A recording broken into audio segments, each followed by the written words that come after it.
আচ্ছা, পিএইচ এর মধ্যে এইচ কি পি এর পাওয়ার? পি এর পাওয়ার হিসেবে কি কাজ করে? হ্যাঁ, ওটাই আমরা অনেকেই ভেবে থাকি। আজকে আমি তোমাদেরকে ক্লিয়ার করব এই পি এবং এইচ এর মধ্যে মূলত সম্পর্কটা কি। মূলত এই পি এখানে স্মল লেটার হিসেবে ব্যবহার করা হয়। তাহলে পিটা হচ্ছে আমাদের স্মল লেটার, অপরদিকে এইচ হলো ক্যাপিটাল লেটার। Capital letter.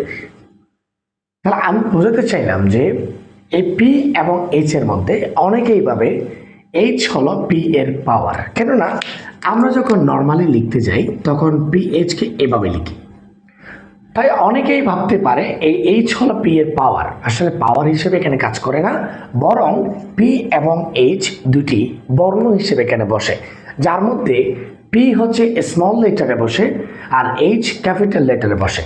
তাহলে এদেরকে পাওয়ার হিসেবে মনে হওয়ার কারণটা আসলে কেন হয়েছে আমি যদি বোঝাতে চাই, ছোটবেলায় আমরা ইংরেজি কফি লিখতাম, তো ওই খাতাগুলোতে এরকম 4টা দাগ টানানো থাকতো। এখন আমরা যেহেতু পি কে স্মল লেটার হিসেবে ধরেছি, তাই আমি যদি পিটাকে লিখি তখন এই পিটা আমরা ঠিক এখান থেকে লিখতাম। এই যে পিটা আমরা এভাবে লিখেছি। অন্যদিকে এইচ যেহেতু ক্যাপিটাল লেটার, আমরা যখন ক্যাপিটাল লেটারে ইংরেজি কফি খাতায় লিখতাম তখন এসটা কিন্তু আমরা এইভাবে লিখব। এই যে বিষয়টা, এই বিষয়টাই মূলত এখানে উপস্থাপন করা হয়।